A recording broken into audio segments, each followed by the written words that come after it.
Bonjour à tous, c'est MSR Business, j'espère que vous allez bien. Alors aujourd'hui nous passons à la dernière étape de notre série et aujourd'hui nous arrivons à la création de l'entreprise.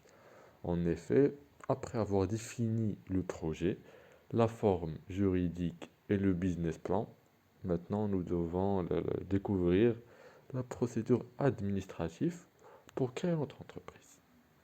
Alors, comment créer son entreprise? En effet, la procédure est réalisée dans l'un des centres régionaux d'investissement, ça veut dire le CRI, ou dans une administration qui intervient dans le processus. Et en ce qui concerne le parcours, le parcours contient 10 étapes et pour chaque étape, elle a un objectif précis et décisif pour la vie de l'entreprise et son fonds. Alors avant de découvrir les différentes étapes de création de l'entreprise, nous allons découvrir quelques définitions pour pouvoir comprendre ce qui viendra par la suite. Alors, premièrement, le certificat négatif. Alors, c'est une attestation administrative délivrée par l'OMPIC qui est obligatoire pour l'inscription au registre de commerce pour les personnes morales, mais en réalité, le certificat négatif est obligatoire pour la plupart des procédures. Ensuite, le bulletin de souscription. Alors, c'est un document par lequel toute personne désirant acquérir des actions s'engage à réaliser un apport en numéraire indiquant le montant investi.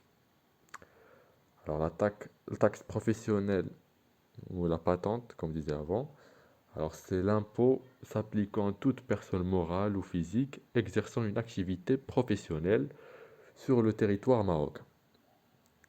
Le registre de commerce contient les informations relatives aux personnes physiques et morales exerçant des activités de nature commerciale ou ayant une structure commerciale.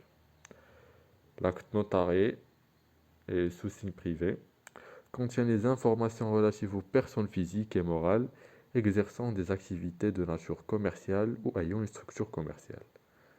Maintenant, nous allons découvrir les différents organismes qui participent au niveau des étapes. Alors, premièrement, l'OMPIC, c'est l'Office marocain de la propriété industrielle et commerciale. Le CRI, le Centre régional d'investissement. La CNSS, la Caisse nationale de sécurité sociale. La DRI, Direction régionale des impôts. Et enfin, l'IGR, qui est l'impôt général sur le revenu. Alors, passons maintenant aux différentes étapes pour réaliser la création de l'entreprise.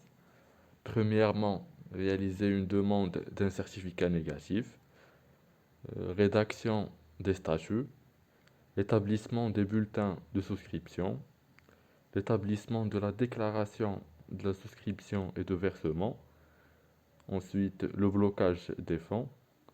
Bien sûr, je vous invite de cliquer sur pause pour voir les différents détails de chaque étape. Sixième étape, l'enregistrement des actes, l'inscription à la taxe professionnelle, l'identification fiscale, ensuite l'immatriculation au registre de commerce, la publication au niveau du bulletin officiel et des journaux d'annonce légale, et enfin l'affiliation à la CNSS. Bien sûr, là aussi, je vous invite à cliquer sur pause pour voir les différents détails. Alors maintenant, après avoir découvert les différentes étapes, au niveau de la partie bonus, je vais prendre un exemple de la création d'une SARL, puisque c'est la forme la plus fréquemment choisie, pour avoir une idée sur les tarifs et la durée pour la création. Pour le certificat négatif, je vous conseille de réaliser la demande directement au niveau du site, parce que les frais sont de 170 dirhams, alors que directement au niveau de l'Empik, c'est 230. Et après une semaine, vous recevez votre certificat. En ce qui concerne le certificat, je pense que vous avez 3 à 5 lignes pour mettre les dénominations que vous proposez Et c'est au niveau de l'Empik qu'il accepte le nom. Ensuite, l'adresse du siège social.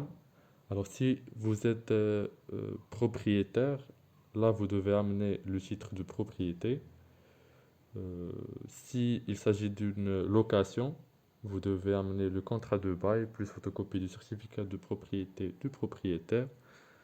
Et en ce qui concerne si vous n'êtes ni propriétaire et vous ne louez pas de locaux, là, vous devez réaliser une domiciliation au niveau d'un centre d'affaires. Et là, vous devez présenter un certificat négatif et un contrat. Vous pouvez soit 6 mois, soit 12, soit normalement plus la durée est longue, plus le centre est profitable pour lui. En ce qui concerne les frais, c'est entre 1800 à 2500 dirhams selon la zone géographique. Alors maintenant, nous passons au statut. C'est 200 dirhams en ce qui concerne les frais de timbre. Plus, il y a des frais qui s'ajoutent, je pense que c'est 20 dirhams par feuille. Là, ça dépendra de vos besoins. Ensuite, en ce qui concerne l'enregistrement du procès-verbal et des statuts, là, vous avez un délai qui ne doit pas dépasser les 30 jours. Sinon, vous aurez une pénalité de 200 dirhams qui s'ajoute. Et pour l'enregistrement, il sera au niveau de la DGI, pour environ 200 dirhams en ce qui concerne le PV, et pour un jour d'attente. Dans le cas d'une location, le contrat de bail aussi devra être enregistré à 200 dirhams. Par contre, pour les statuts, c'est gratuit. Vient par la suite la taxe professionnelle. Alors là, c'est au niveau de la DGI, de la Direction Générale des Impôts, et c'est gratuit. Et il faudra attendre environ 5 jours. Alors vient par la suite l'inscription au registre de commerce au niveau du tribunal de commerce pour pouvoir récupérer le modèle J ou le modèle 7.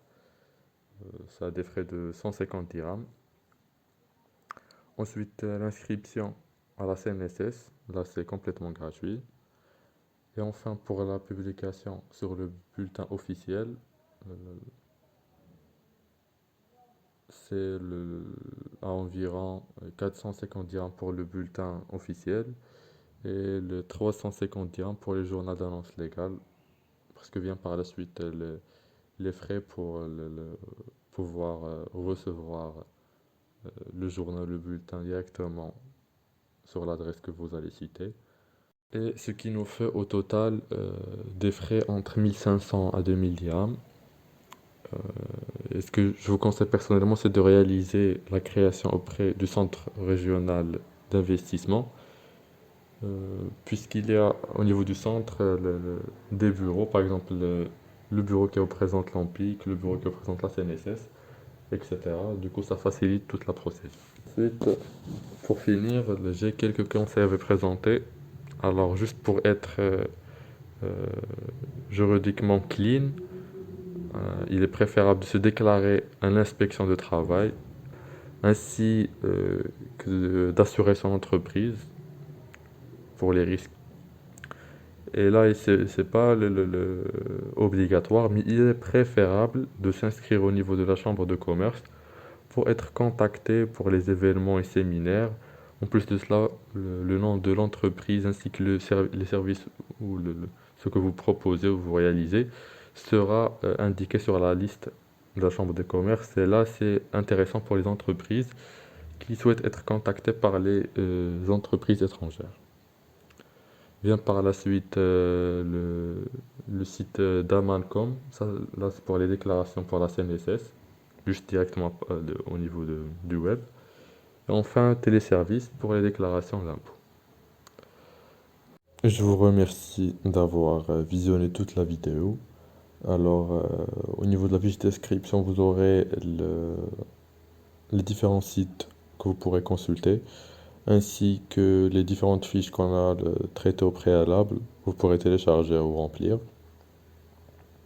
Si vous avez des remarques ou des propositions pour les prochains sujets à traiter, je vous invite à commenter en bas de la vidéo.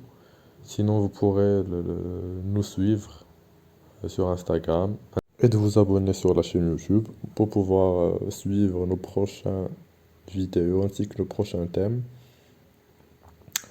Alors je vous remercie une dernière fois et je vous dis à la prochaine.